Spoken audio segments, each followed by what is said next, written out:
Salut tout le monde, dans cette vidéo, on va calculer le champ électrique E créé par un demi-anneau et qui porte une densité linéaire de charge uniforme, telle que lambda égale dq sur d de E. Et on veut calculer le champ électrique E au un point M situé sur l'axe OX à une distance A par rapport à l'origine. Voilà la distance A, c'est OM. Ce cercle est de rayon grand R. Ou bien l'arc du cercle est de rayon R. Donc, prenons un élément infinitésimal dl et qui porte une charge dq centré sur un point P. Cette charge élémentaire va créer un champ électrique élémentaire au point M. dE. L'expression de dE est donnée par la formule suivante. dE, c'est dq sur 4pi epsilon 0 Pn au carré fois le vecteur unitaire UPN. Un vecteur unitaire, cela veut dire que la norme du vecteur est égale 1. La norme UPN égale 1. Alors pour calculer cette expression, on doit projeter le vecteur unitaire UPN sur la base OX Y, Z. Alors, le vecteur PM, c'est la distance PM fois le vecteur unitaire. Je le dessine ici. Puisque UPM est un vecteur unitaire porté par la droite PM. Voilà le vecteur UPM. Donc, le vecteur PM, c'est cette distance PM fois le vecteur unitaire UPM. PM, je prends PM, c'est juste pour simplifier l'écriture, je prends PM égale à R. Donc c'est R, U, P, N. J'introduis l'origine O. PO. Alors, d'abord, le vecteur UPN qu'on cherche, c'est le vecteur PM sur R, c'est-à-dire la distance PN. Alors, on introduit l'origine O et on obtient PO plus O, PO plus OM.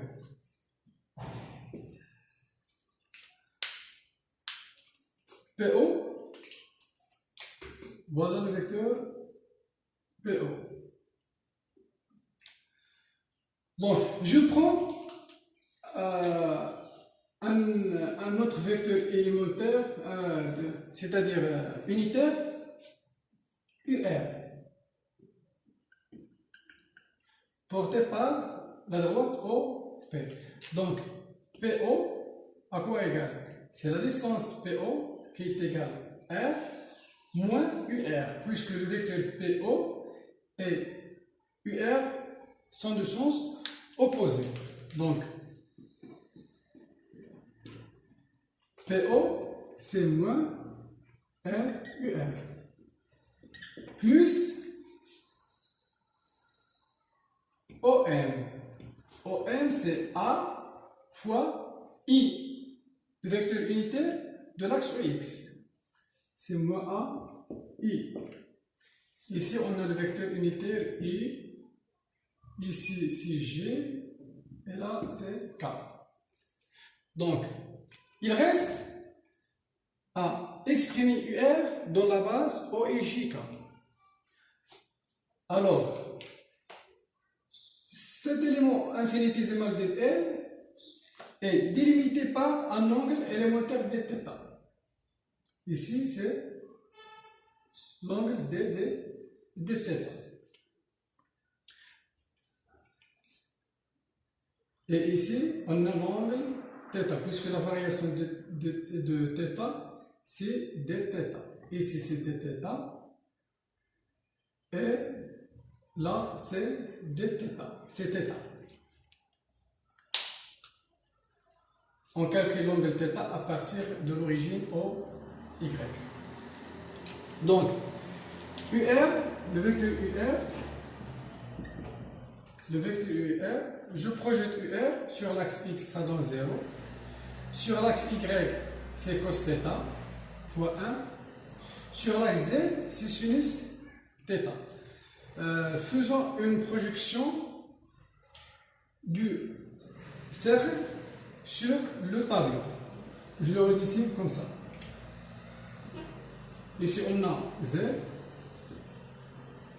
Y. Voilà le point P. Ici, c'est dθ. Θ. Et là, c'est le vecteur UR. Donc, le vecteur UR, c'est la longueur du vecteur, c'est 1, UR c'est 1, fois cos θ, J, plus sin θ, K. La projection du vecteur unitaire UR de norme égale 1 sur Y et Z. C'est cos θ, J, plus sin θ, K.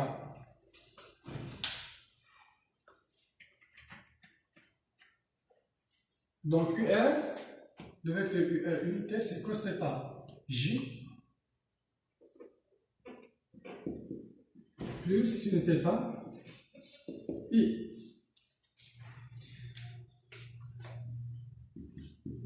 On aboutit à l'expression de UPM sur la base OIGK. UPM, c'est 1 sur R,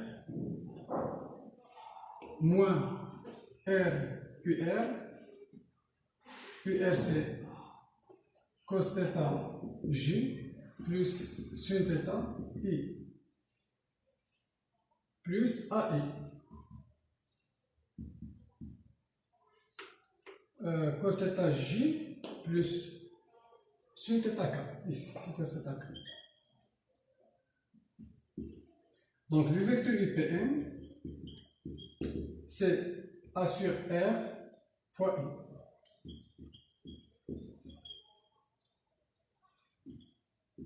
Moins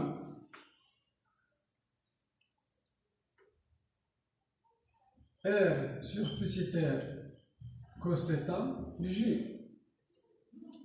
moins R sur R sin θ K.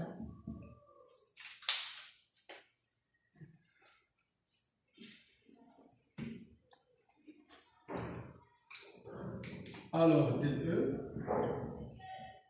égale lambda dL sur 4pi epsilon 0 r au carré fois le vecteur unitaire. Le vecteur unitaire, on l'a déjà calculé, c'est A sur R fois I, moins R sur R cos θ J, moins R sur R sin θ K. Donc, dE égale dL, cet élément, cet arc, égale le rayon fois dθ. dL, c'est le rayon du cercle fois dθ. Donc, lambda, c'est R dθ sur 4pi epsilon 0 R au carré. Et je développe l'expression. Avant de développer cette expression, je remplace dL par sa valeur, par son expression. I moins R cos θ J sur R moins R sin θ K sur R. Donc dE égale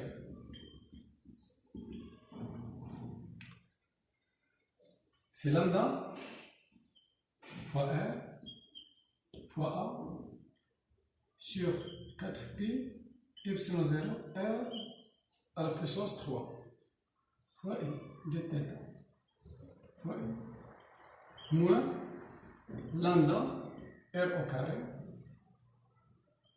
cos θ dθ sur 4pi epsilon 0 R 3 moins J moins lambda R au carré sin θ dθ sur 4pi epsilon 0 R 3 fois le vecteur unitaire K.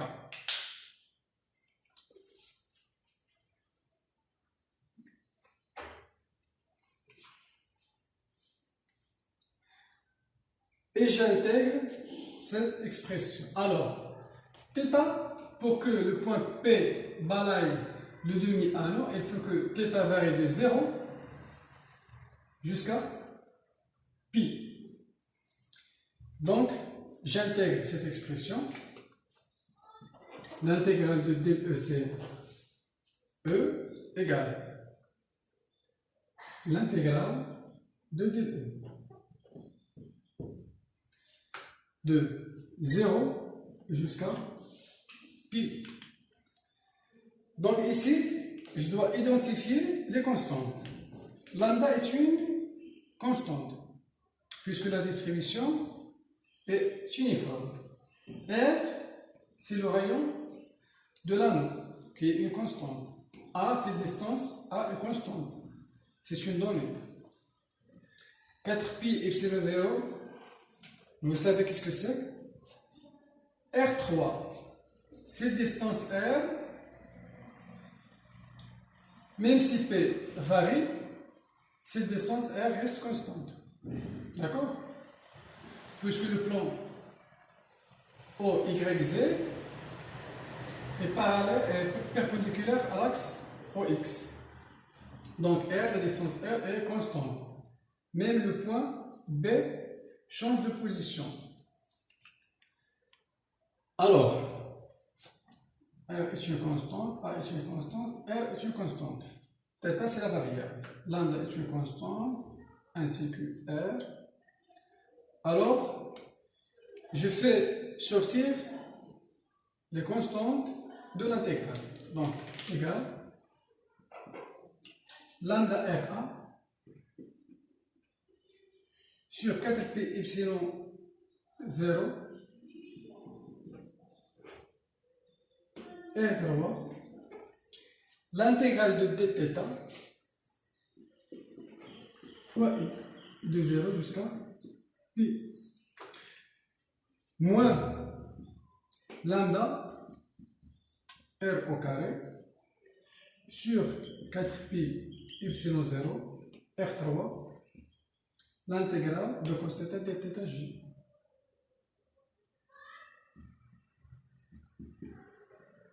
Moins lambda R au carré sur 4pi epsilon 0 R3 l'intégrale de sinus θ dθ k de 0 jusqu'à pi. 0 jusqu'à pi.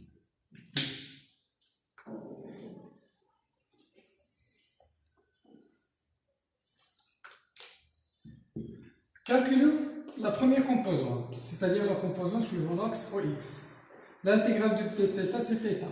Donc pi moins 0, c'est pi. Alors c'est lambda RA sur 4pi epsilon 0 R3 dθ, c'est pi. Fois I. L'intégrale de cos θ, c'est moins sinus θ. Donc moins lambda R au carré sur 4pi epsilon 0 R3 sinus θ fois J de 0 jusqu'à pi moins lambda R au carré sur 4pi epsilon 0 R3 l'intégrale de sinus θ, c'est moins cos θ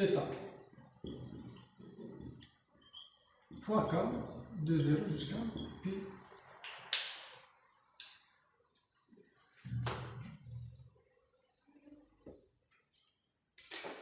Donc E, le champ E total, c'est lambda RA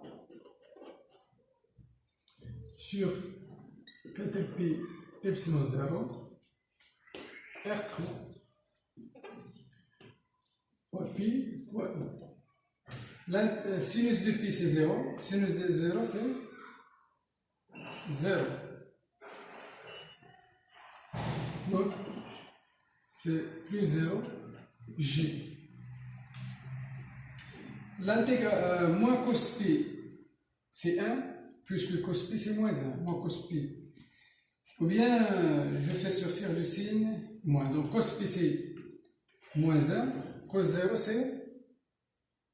c'est 1. Donc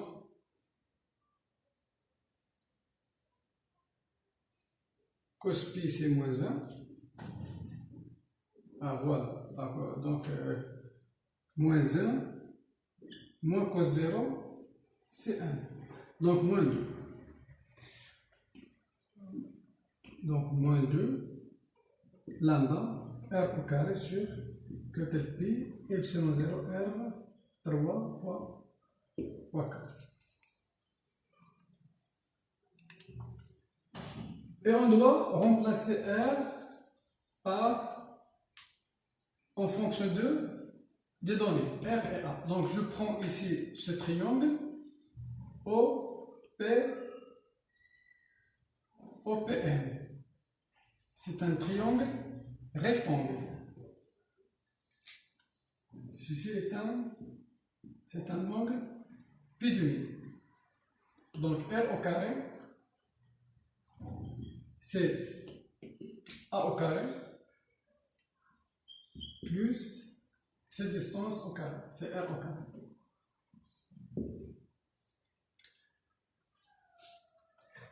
R à la puissance 3,5 à la puissance 3 égale, puisque ici je dois exprimer R3. Donc ici on a R au carré, et pour extraire R3, on enlève le tout à la puissance 3,5. Ici j'enlève à la puissance 3,5 et ici à la puissance 3,5. Donc ça va faire R à la puissance 3 égale A au carré plus R au carré à la puissance 3,5. Et je remplace R3 par son expression et on trouve le champ électrique E créé par un demi-anneau en fonction du rayon du cercle et la distance A. Et merci d'avoir suivi cette vidéo. À la prochaine.